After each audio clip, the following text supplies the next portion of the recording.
السلام عليكم. xalqadan waxaaynu kaga hadli doonaa qorshayaasha gaalada iyo maasuuniyadda iyo sida ilaahay qorshe kasta uga fashiliyo. ilaahay waxa uu qur'aanka ku yidhi subxaanahu wa tacaala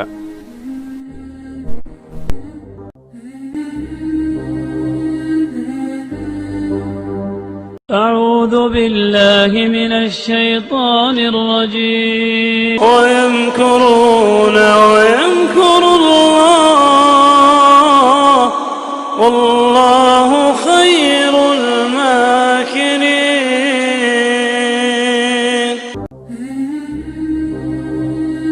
caalim ka mid ah culimmada muslimiinta ayaa yidhi haddii gaalada sida ay wax u qorshaynayaan ay ugu fuli lahaayeen maanta adduunka qof muslin ahi muu dul saarnaan lahayn.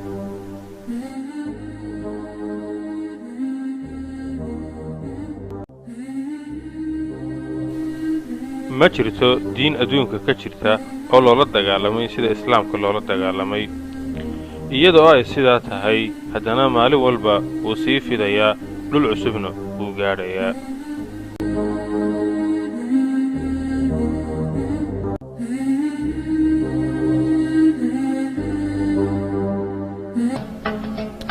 sida cilmi baadhistu sheegayso xadaarad si ay 25 sano ka badan u jirto waa in heerka dhalmadeedu yahay 2.1.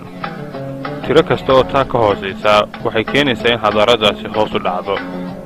xadaarad dhalmadeedu 1.9 tahay oo sii jirtay ma jirto.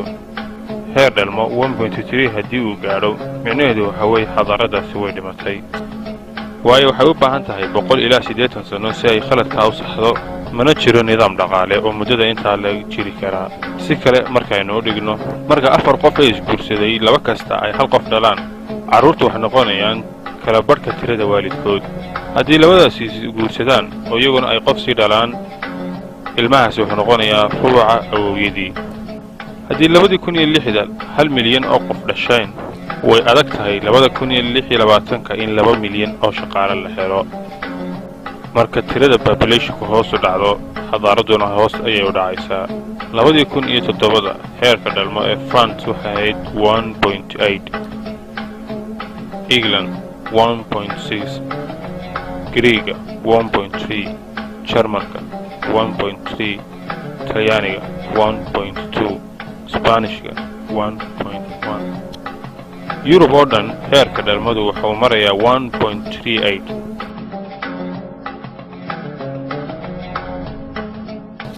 cilmi baadhayaashu waxay sheegayaan in nambarada in kor loo qaada ay aad u adag tahay. sannado aad yar gudahood yurubta aynu maanta naqaano waa la waayayaa. iyadoo ay sidaas tahay haddana tirada yurub hoos umay dhicin, waayo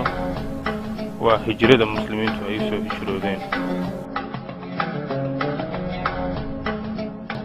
dhammaan korkaca tirada dhalmada ee yurub laga soo bilaabo 1990 boqolkiiba 90 muslimiin bay ahaayeen. faransiiska reerka faransiiska ahi waxa ay dhalaan 1 qof, halka reerka muslimka ahi ay ka dhalaan 8 qof.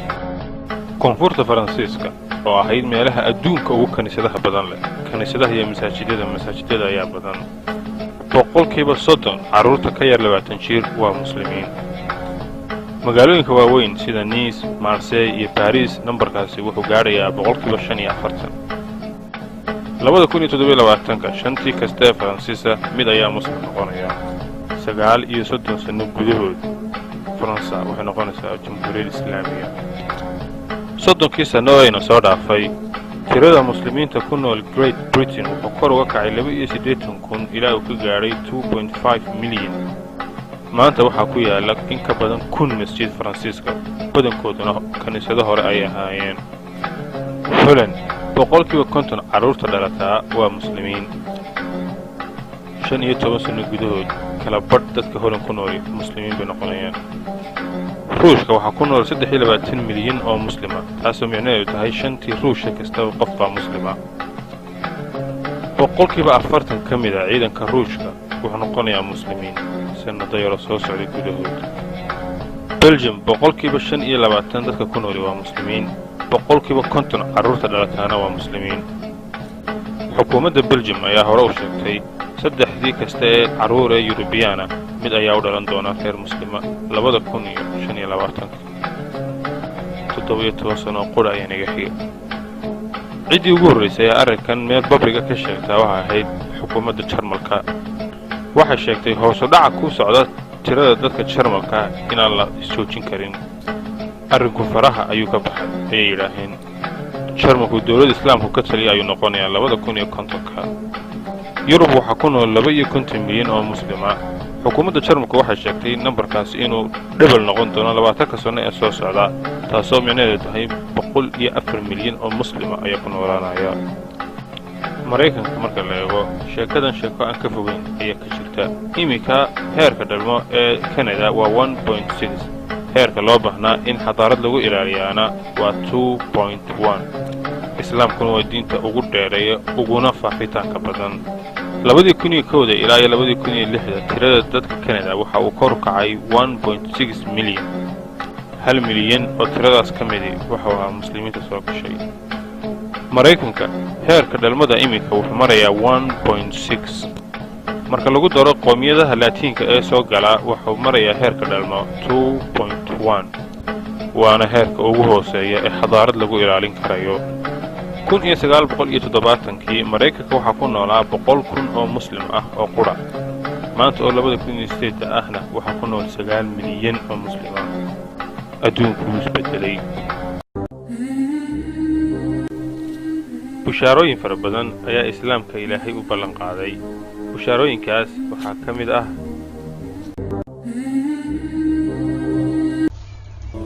أولاً waxaan leenahay horta qofka muslimkii waxa haboon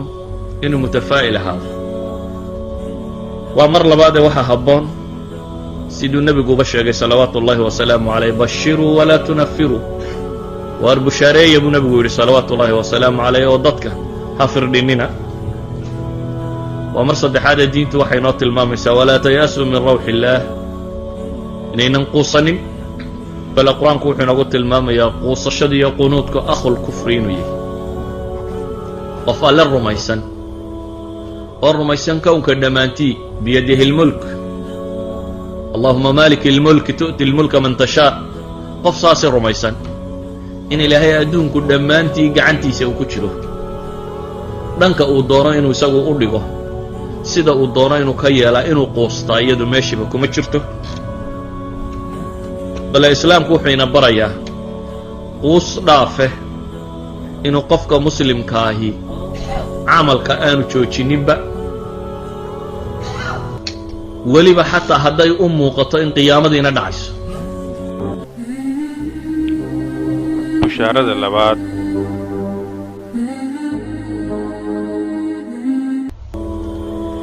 waxa aan rabaa inaan dhowr shay tilmaamo. markaasi dhowrkaa shay aan raba inaan tilmaamo waxaan rabaa inaan caddeeyo in sida laynoo sheegaya aanay ahayn, in nolosha wax iska beddeli doonaan, inuu amal badani jiro, astaamo badan oo tilmaamaya inuu islaamku soo socdaa inay jiraan. ugu horrayn ilaahay subxaanaه wa tacaala qur-aanka wuxuu ku tilmaamaya yuriiduuna an yudfi'uu nuura allahi biafwaahihim waya'ba allahu ila an yutima nuurah walow kariha alkaafiruun huwa aladii arsala rasuulahu bilhudaa wa diini اlxaq liyudhirahu cala addiini kulih walow kariha almushrikuun. wa fii suurati الtawba aayadda 32 في سورة الفتح إلهي وحليه هو الذي أرسل رسوله بالهدى ودين الحق ليظهره على الدين وكفى بالله شهيدا آيات لباتنية سديدات سورة الفتح. في سورة الصف إلهي وحليه يريدون ليطفئوا نور الله بأفواههم والله متم النور ولو كره الكافرون هو الذي أرسل رسوله بالهدى ودين الحق ليظهره على الدين كله ولو كره المشركون. صدح سورة ضاد القرآن ككمدة صدح آيات كجرة وصدح دوا معنا اسكمدة تلمام أيام بإلهي كبشارين صدح قور ما إلهي وركاينسي صدح ذات شعر وليبا لبا قورو كمدنا ور لبادو اسكمدة بإلهي نسي كو لبدا آيات ظهره آيات الصدنية اللبا يا آيات سيدادات سورة صفية التوبة إلهي وحلاه قالد وحا أي دونيسا إني إلهي نور كيسا بختيان وي أفكودكم بختيان كأنما يعدعدنا الربان انت الله أفوفه إني بختده إيابو ساسي دونيان قرد والدونيس اسكو ضيله والدونيس درير يدق البله والدونيس لتجابني إن واقع لغا حقيقيو والدونيس هوشيدا oo dhan wadata way ilaahay wuxuu quraanka ku tilmaamaya inay idin la dagaalami doonaan waxa ilaahay quraanka ku tilmaamaya inaanay yahuud iyo nasaari marnaba raalli idinka noqonayn waxa ilaahay quraanka ku tilmaamaya inay rabaan inaan khayrba alla idin siinin waxa ilaahay quraanka ku tilmaamaya inay doonayaan inaan ambataan waxa soo dhimo aayado quraan aan sheegaya macna doonista way qabaan waana isku dayayaan laakiin natiijadu maxay tahay iyagu saasay rabaan xoog iyo xoolabana way ku bixinayaan waana mas'ala ay u halgamayaan. bishaarada saddexaad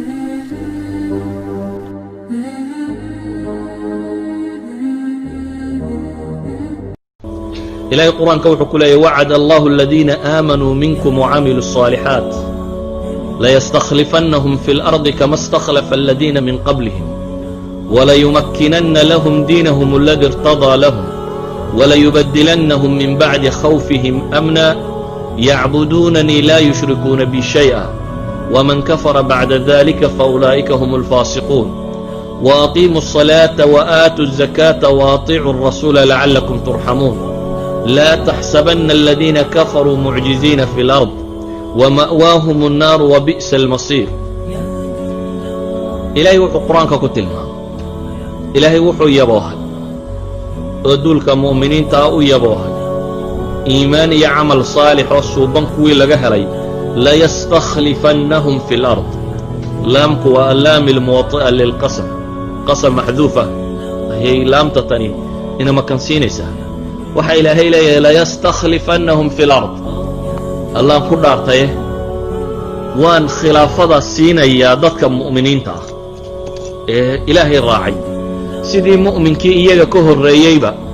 أنو استخلاف سيبا للي سبحانه وتعالى وحا أن مكان سينيا با إلهي لي دين توده أن رالي ونخض وحا أن أقول بدلي با إلهي لي عبسيدو دا دبديد أمني بان أقول بدلي بقى انتو كويما ضبقها دبدي أمني با سينيا با إلهي لي حيكو حرمتي يعبدونني لا يشركون بي شيئا waxay ku xidhantay in baa Ilaahay subhanahu wa ta'ala waxa kan la helo sharti qura inay fuliyaan oo aynay aniga ay caabudaan cidna aanay igu shariik yeelin ayadka ku sii xiga Ilaahay wuxuu ina leeyahay marka ayadana waxay sheegaysaa ila guuleystaa inay ku xidhantay in iimaan iyo amal saalix yabo Ilaahay ballan qaadayna inay tahay umankii horena yabohan in Ilaahay u ballan qaaday uu siiyay kuwa soo socday iyo kuwa hadda joogaba in la siin doono markasta ay fuliyaan markaasa Ilaahay wuxuu leeyahay la tahsabanna alladhina kafaru mu'jizina fil ard wa ma'waahum an-nar wa bi'sa al-masir ha una malaynina ba Ilaahay kuwa gaaloobay inay aniga dhulka ay cajsi galin karaan booska ay ku gabagaboobi doonaana waa naar iyo masiirkoodu meesha ay ku dambayn doonaan aayadka quraanka ah oo dhamay mas'ala waahida bay tilmaamayaan ilaahay uu leeyahy subxaanaه wa tacaala mustaqbalka waxaa yeelanaya dadka mu'miniinta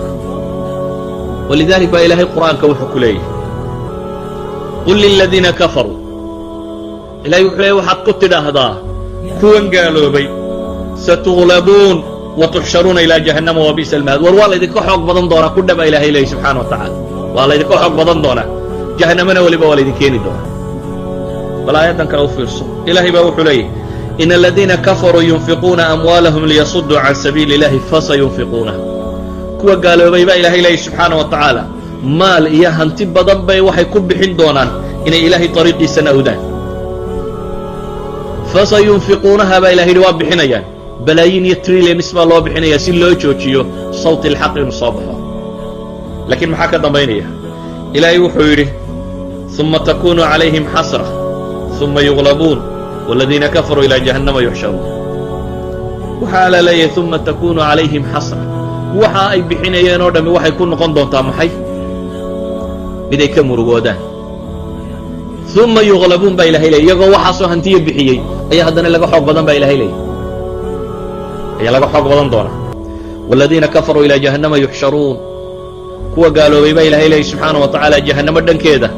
ayaa loo soo xashrinaya la keeni doonaa tushaarada afaraad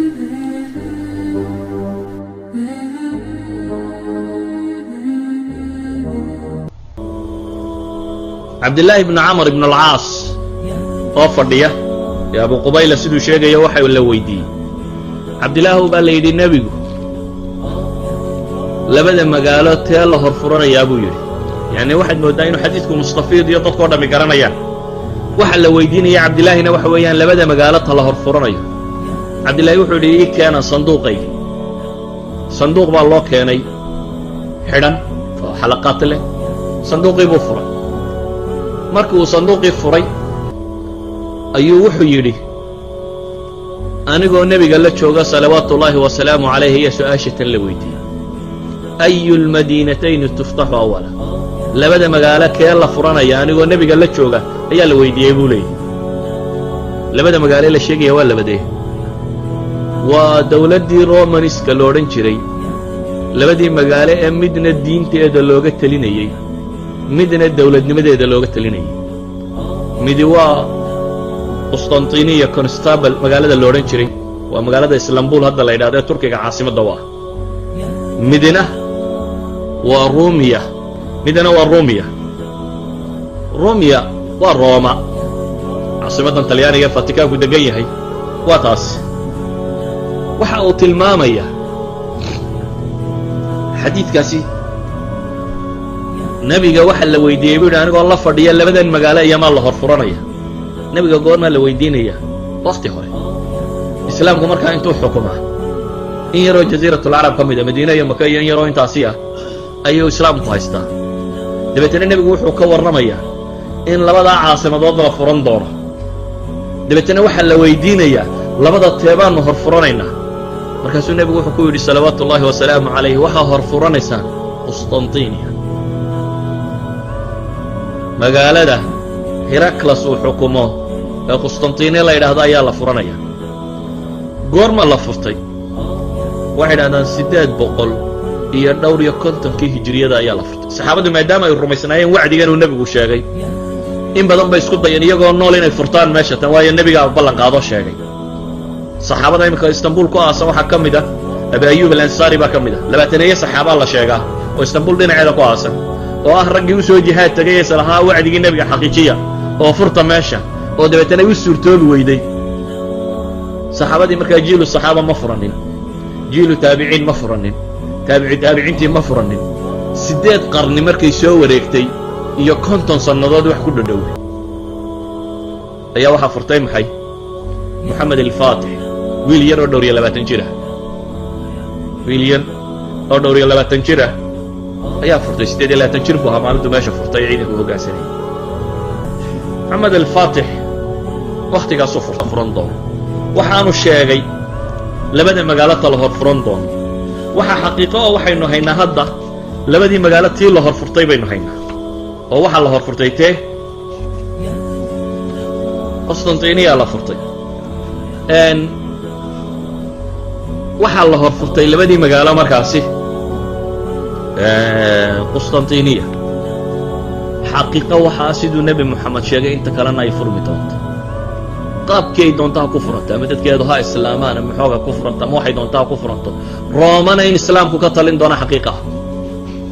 oo xadiiduu sheegay nebi moxamed salawaatu ullahi wasalaamu calayh oo uu ku tilmaamay inay mas'aladani dhici doonto sidoo kale waxaa ka mid ah bishaarooyinka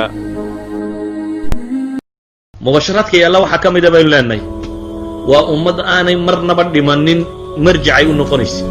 yacni umamku markay lumaan waxa koowaada ku dhaca waxa weeyaan meeshii ay u laabanayeen iyo halkii ay afkaarta ka qaadanayeen baa baaba'da islaamka ilaahay baa ballan qaaday waxyigan inuu ilaalinayo waa dhici kartaa dadku inuu muddo ka tago in khuraafo laska wadwato in la daciifo laakiin maadaama uu maxfuud yahay waxay ku filan tahay inay ummaddu dib ugu soo noqoto nila waa la hayaa astaantii iyo tilmaamtii iyo dariiqii la marayay wixii o dhammi waa yaalli inay ku soo noqoto unbaa loo baahan yahay waxaan leenahay maadaama uu kitaabku maxfuud yahay waa sax waa mar labaad ee ilaahay baa wuxuu ballan qaaday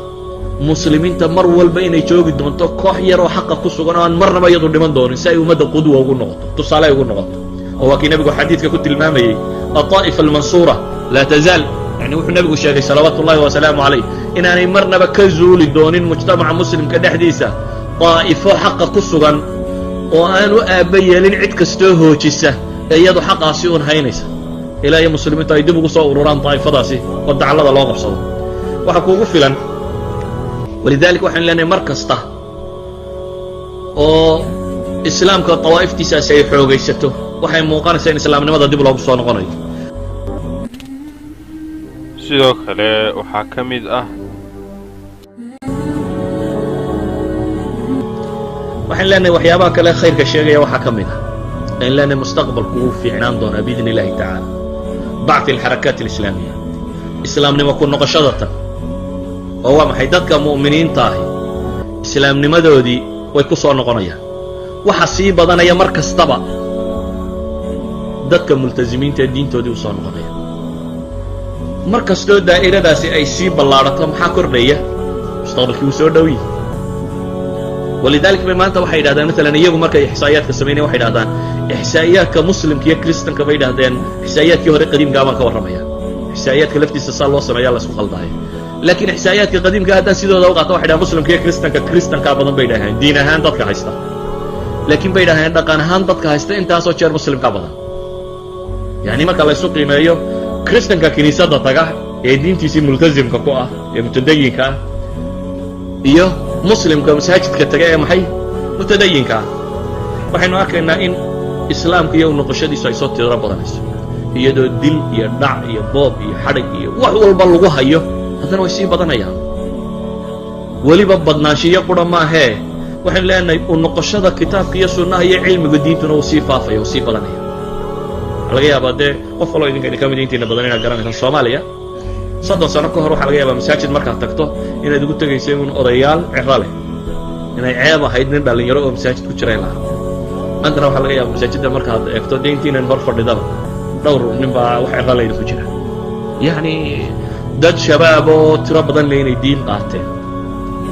waxa ay muujinaysaa kale waxaa laga yaaba soomaaliya waagii hore inaad aragto magaalo dhan inta masaajida ku taalla hal masjiduunan oday sheekoo culammadii hore ka mid uu kitaab ku akhri jiray inta kalena iska badan maantana waxaa laga yaabaa inaad aragto masjid kasta oo duruus iyo cilmi iyo kitaabu ka socdo macnaheedu waxa weeyaan mar kastoo cilmiga islaamigu uu bato iltizaamkiina wuu badanaya dadkiina diintii way u soo noqonaya mar kastoo jahligu batana bidcada iyo khuraafada iyo fooxiskaa tira bata idan waxaan leenahay islaamnimadii way soo kordhaysaa dhibaatooyinka la hadhay ee ay ka soo kaban la'yihiin reer galbeedku maxaa ka mid ah marka la eego bay leeyihiin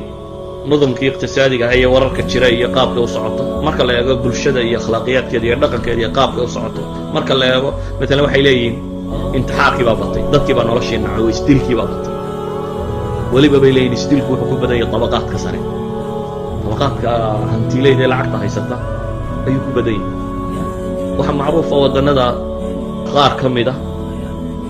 in markii tabaqada dilkeedii uu batay in la yidhi war bal waxaan hala daraaseeyo oo hala hubiyo maxay sababta ka dambaysa dabeetana ixda duwal ayaa waxay fureen waxay yidhahdeen si aynu u ogaanno waxan dadku isu dilayo waayo wax marka la gartaabaa la dawayn karaa dawladdu bay yidhahdeen ha furto meel laysku dilo meeshaa laysku dilo bay yidhahdeen niman khubara ah la geeyo oo dadka la hadlo oo qanciyo oo ka dhaadhiciyo inaan la isdilin kow ha la geeyo bay leen kuwa shaneer waraaqaana ha la dhigo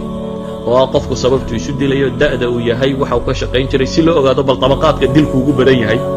kuwa ay yihiin si loo ogaado asbaabta bal keenaysa in dadku isdilo sababaha ugu badan loo garto si loo ogaado qadaayaadkan dhaqaalaha iyo nin deyntanoo dhaqaalaha lagu lahaa ama wax la'aama caynkan lahaa accountadii wixii inaanu isdilin uuna saaxada ka bixine qadaayaadkan oo dhan si loo khalliso ha la sameeya baa layidhi isla markaa bay dhahaan cidda ku qanacda inuu ka noqon waayana ha loo fudaydiyo qaab yaroo fudud ha loo dilo dawladdii baa furtay meeshii dadkii baa ogaaday waddankiiba bahalkii meeshii yaraydun baaba kuyuu u gala amar waxaa lagu bixiyay in degdeg loo xidho sideeda in lagu joojiyo yani waxaad ka garan kartaa maxaa ka dhigay maalan maraykanka oo kale sannadihii soo maray sannad ka mid ah buuggii ugu caansanaa the bestseller book inuu noqdo final exit waa buug ka warramaya sida laysu dilo yani ummadii inay u baahato oo dadkao dhanba wada akhriyo buugga sida laysu dilo baahaa jirta dee ilan waxaan loo baahnay dadku ma akhriye baahaa jirta sheegaysa buugga kani inuu soo interested inuu ku yahay dadka dhexdooda alana waxaa batay idmaankii iyo xashiishad cabkii iyo khamri cabkii iyo waxa kan ilaa iyo iminka ay ku socoto trendku wuxuu u socdaa in la ogolaado waxaan filaya waddankiina kan lightku waa iska imkaba waa masmuux wakayinka fudud iyo waxyaabaha light drugska waxay u tilmaamaan waa trend socda oo ah in la aqbalo bulshadu markay kaa badato axsaabtu dee way cod waayeysaa wax waayeysaa waa inay mujtamaca la socotaa dhanka loo badanya waa inay jirtaa dee waa trend socda oo bilowgiisii la hayo in la aqbalayo kuwa yaryar aakhirkana maca kuwa waaweyn la aqbali doono khawaa ruuxiya baa jira khawaa ruuxigu waa maxay baahidii iimaaneed baa la waayey walidaalika baad arkaysaa mid dhowr la baxay mid shaydaan caabuday mid buudis noqday mid lo-da caabuday waa maxay markaad aragto nin reer yurub oo cilmi barto caynkan oo iminka aqbalay inuu saca caabudo how is it psychology yani weyn baahiyey meesha tan jirta meel daloosho dadka kan oo materialkii oo dhami buuxin waaye waa inuu jira markaad aragto professor dhan oo qaatay in lo-da la caabudo shalayna professorkii jaamacadda joogay ahaa markaad aragto professor dhan oo aqbalay in shaydaanka la caabudo ama markaad aragto adyaanta tirada badan iyo khusucbalaadka waska ku soo badan markaad aragto waxaa la mid oo tilmaamaya bay leeyihin markaad aragto waalida iyo amraadda casabaadka sii tira badanaysa amraadda caqliga ku dhacday iyo waalida iyo waxaasi yani maraykan oo kale dhakhaatiirta ugu badani waa psychiatriska iyo waxaan maskaxda ku shaqalay musixaadka iyo waxaasi meel kastaba waa buuxa waxa kaaga filan marka aad aragto inhiyaar iqtisaadiga soo socda burburka dhaqaale ee haystaa muddaa laga warramayay baabkan waxaan isaga soo koobaya dee iminka iclaankaaba ka dheeraynaya buwaagtii iyo researcheska wixii ku qoran yani awal waxay ahayd saadaalin iyo research iyo waxa ay dee culammadii funuuntan ku takhasustay ay ka warramaysay laakiin iminka waxa ka dheeraynaya ma maxay warbaahinta warkeeda waa baryaba la leeyahay waxa kacay tan baa kacday shirkad weyn oo caynkana baa kacday ceebtan baa soo baxday yani ceebaha socda oo sheegaya xad transparency-gii accountisku dhammaantiiba uu lumay in shirkadii 20 sannadood soo socda waxay faa'iidi doonto waaxid professoradii Enron loo diray ka mid ah ayaa wuxuu sheegayaa Enron maaha waxa filayay welcome wuxuu leeyahay welcome waxay sheegatay iyo Enron ma kala huba hadda daakirada ay khaldaysan falaya 20 sannadood soo socda waxay faa'iidi lahayd ayay sanad qura inay faa'iiday ku sheegatay buu leeyahay ceebaha soo baxay yani waxaan la isoo iclaaminayo waraaqahan badan ee loo qorayaaba ma jiro dadkan uun hantiilayda ee hantida gashaday unbaa waraaq beena loo dhiba la yidhaha sanadkan 4 bilyan baynu faa'iidnay iyo intana bilyan baynu faa'iidnay tii lafteedii baad moodaa inay imanka dib u sii garanayso idan inhiyaad iqtisaadiya quwa cudmaa wuu yihi xaqiiqa weeyaan taasi marka loo eego military powerka uu leeyahay weli iqtisaadiyaadka caalamka kuwa hogaaminayuu ku jira laakiin trendkii ufuulka waxaa bilaabmay nuqطة الفول daadegii iyo dhaadhicii baa bilaabmay waxaa kaloo muuqata buu leeyahay islaamka iyo adyaantu inay yihiin wax sugan oo soo koraya maanta buu yidhi atbaacda moxamed baa waxay ka badan tahay buu yidhi atbaacdii markis weli yani markiisku waxa la cidina isma lahayn 20 sano ka hor markiis ba dumaya eediyadii islaha cidina dunida ma saadaalin laakiin within 10 years ayaa akbar quwwa cudma waliba marka lagu xisaabtamo quwada taqliidiga dunida ugu xoog badan 10 sanadood ba dunida lagaga waayay ay ka baxdo maantana yatakafafun dadka dunida saddexaad ee waxbaraya ku jirta umamku markaasi hadduu ufuulku ku bilaabmo si yar bay u dumaan waxaan leeyahay waxaa muuqda mubashiraad sheegaya in uu islaamku soo socdo waxaan kalena ay ufuulku sii jiraan waxa inala gudboon in aynaan quusan oo xadhigga ilaahay ku dhegno waayo iyagu waxa ay ku xidhan yihiin shaydaan oo hoojinaya innaguna waa inaynu ku xidhnaano ilaahay subxaanahu wa tacaala ilaahayna wuu ballan qaaday awliyadiisa in aanay wax cabsi ah iyo baqdini haleelaynin ibliis iyo kooxdiisana naar ayuu u ballan qaaday soddonkii sannadood ee u dambeeyey muslimiinta ingiriisku waxa ay kor uga kaceen 82,000 oo ay gaadheen 2 milyan iyo badh 30 jeer ayay labanlaabmeen maanta ingiriiska waxaa ku yaalla 1,000 masjid oo badankooda ay hore kaniisada u ahaayeen baadhis ay maxkamaddu ku samaysay arrimaha diimaha iyo iimaanka waxa ay ku sheegtay in UK laga dareemayo in dadku ay si weyn islaamka isugu beddelayaan sanadkii u dambeeyey oo qura 50 ilaa 100 qof oo ingiriis ah ayaa islaamay sidoo kale 10kii sannadood ee u dambeeyey waxaa islaamay boqolaal warbixinuhu waxa ay sheegayaan in ay jiraan 85 maxkamadood oo islaami ah oo ku yaala UK kana shaqeeya taas oo ay joogaan garsoorayaal muslim ah oo ka garsooraya arrimaha u gaarka ah muslimiinta ingiriiska sida arrimaha dhaqaalaha iyo guurka maxkamadaha shareecadu way ka baxsan yihiin oo ma hoos tagaan dastuurka ingiriiska maxkamadahan waxa ay ka dhisan yihiin oo laga yeegleelay magaalooyin badan oo ingiriiska ka mid ah oo tiro badan oo muslimiin badan ay ku nool yihiin sida magaalada Birmingham, Bradford, Manchester iyo London. Iminka Belgium boqolkiiba 25 dadku waa muslimiin boqolkiiba 50 carruurta dhalataana waa muslim xukuumadda Belgium warbixin ay soo saartay waxa ay ku sheegtay in saddexdii carruur ee kasta ee Yurub ku dhasha midkood uu u dhalan doono qoys muslim ah marka la gaaro 2025 17 sano oo qura ayaa naga xiga dalka Belgium tanina waa arrin dhab ah oo aan anigu u soo taagnaa hubiyay sanadka 2025 islaamku wuxuu noqonayaa diinta koobaad ee dalka Belgium xisbi islaami ah oo Belgium ka dhisan ayaa sheegay in uu diyaarinayo olole uu ugu talagalay sidii uu Belgium uga dhisi lahaa dawlad islaami ah run ahaantii waa arrin werwer leh in la arko dad muslimiin ah oo dhisanaya xisbiyo siyaasadeed oo iyaga u gaar ah oo naga dalbanaya sidaad og tahay hordhicii ay ku dhisi lahaayeen dawlad islaami ah oo ka talisa Belgium faransiiska hal qof ayaa u dhasha reerka faransiiska ah qoyska muslimka ah ee faransiiska deganna waxaa u dhasha 8 carruur koonfurta faransiiska oo dhaqan ahaan ahayd meelaha adduunka ugu kaniisadaha badan maanta masaajidada ayaa ka badan kaniisadaha ku yaala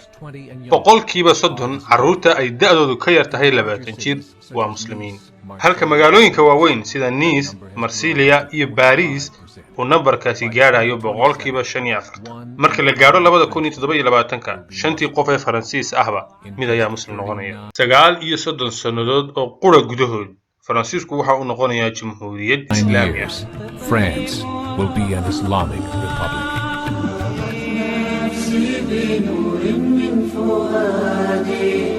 حينما رددت يا رب العباد وانتشت روحي وصار الدمع يجري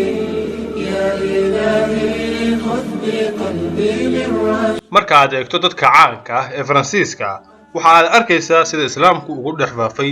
kelmadaha culus ee albamkeeda cusub waxa ay xiriir la leeyihiin sawirkeeda naxdinta leh Diamonds aad ay uga duwan tahay sidii ay ahayd markay joogtay xafladii jaayisooyinka musiga ee 2008 isbedel radikaali ah oo diin ku dhisan oo kadis ah ayaa ku dhacay Diamonds waxa ay go'aan ku gaadhay inay TV-ga ka soo muuqato markii ugu horeysay iyada oo xiran xijaabka si ay inooga waranto sida ay uga tagtay raabka iyo jaaska una qaadatay islaamka badanka laacibiinta Faransiisku waa muslimiin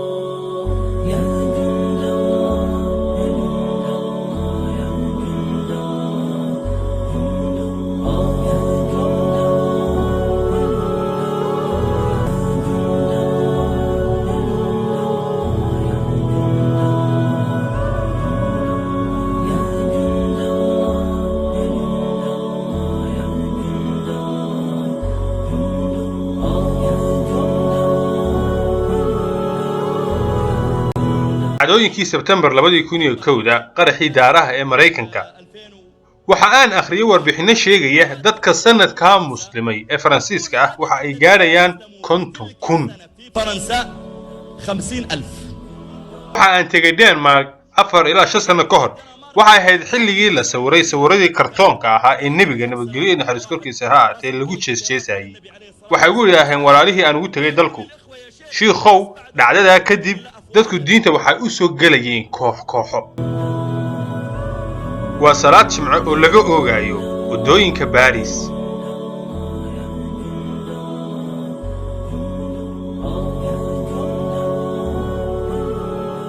xukuumadda Jarmalka oo ahayd cidii ugu horeysay ee meel fagaara ah ka sheegtay dhawaan waxa ay soo saartay warbixin ay ku sheegayso hoos u dhaca ku socda tirada dadka Jarmalka ah lama istaajin karo wax laga qaban karana haba yaraatee ma jirto Jarmalku waxa uu noqonayaa dawlad uu islaamku ka taliyo 2050 guud ahaan Jarmalkana waxa badanaya tirada dadka diinta islaamka qaadanaya taasoo qura ma aha ee xataa noloshooda ay dadkaasi bedelayaan dadka caadiga ah ee wadada maraya waxay ula eegyihiin dhalinyaro muslimiin ah oo doonaya in jaarkoodu fahmo haddaad awood u leedahay inaad faafiso Bible-ka maxaa loo ogolaan waayay in la faafiyo Quraanka dhalinyaradana waa dhalinyaro tuulo ka yimi oo doonaya inay waxay aaminsan yihiin la wadaagaan dadka maxaa ceeb ah ku jira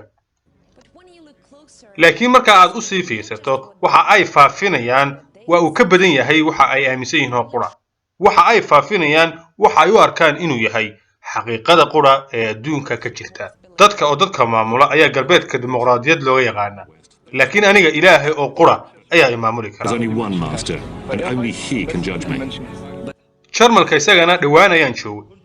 tirakoobka dawladda ma aha tirakoobka hadda xarumaha islaamiga ah tirakoobka xukuumaddu waxa uu sheegay in sanadkii 2006 2007 2008 2009 iyo 2010 labadii saacadood ee kasta qof cusub ayaa islaamka soo galayay markaas ayaan walaalaha dacwadda ka shaqeeyay aan su'aal weydiiyay war tirakoobkani dhama yahay waxa ay yiraahdeen shiikhow tiradu intaa way ka badan tahay xukuumaddu waxa ay sheegaysaa in maalintii ay 12 qof soo galaan diinta laakiin anagu waxa aanu qabnaa inay tiradu intaa laban laabkee tahay waxa aan weydiiyay sidee u dhacday waxa ay ugu yiraahdeen xukuumaddu waxa ay qortaa oo diiwaan gelisaa cidii u timaada ee tiraahda waan islaamay ee magacay bedela ama kaarka aqoonsiga ama gurigii ayaan ka guura marka la weydiiyo maxaad u guuri ayuu ku jawaabayaa si aan ugu dhawaado masaajidka waayo waan islaamay laakiin kuwa islaamay ee aan xukuumadana iska diiwaan gelin cidna u sheegin ayaa in badan ka badan kuwa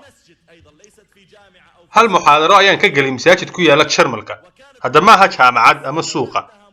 waxa weeye waa masaajid gudihii waana la tarjumayay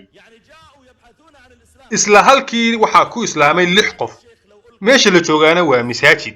taabicneedu waxa weeye iyaga ayaa soo doontay islaamka ninkii tarjumaanka ahaa ee aan watay waxa uu ii sheegay shiikhow haddii muxaadarada lagu qaban lahaa suuq ama jaamacad ama meel fagaara ah tiradu intan laabkeed ay noqon lahayd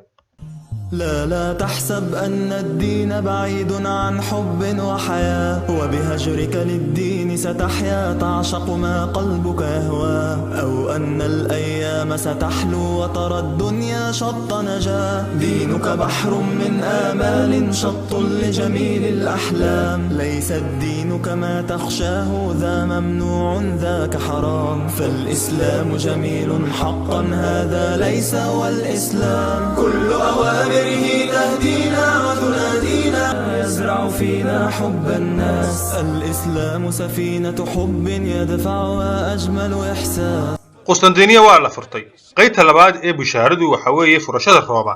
taamicnaheedu waxa weeye islaamku mar labaad ayuu ku noqonayaa Yurub waxa laga yaabaa furashada soo socota inay noqoto furasho fikir iyo dacwad ah qasab ma aha furashadu inay noqoto seef iyo dagaal ليس من الضروري أن يكون الفتح بالسيف dalka Holland boqolkiiba 50 carruurta dhalata waa muslimiin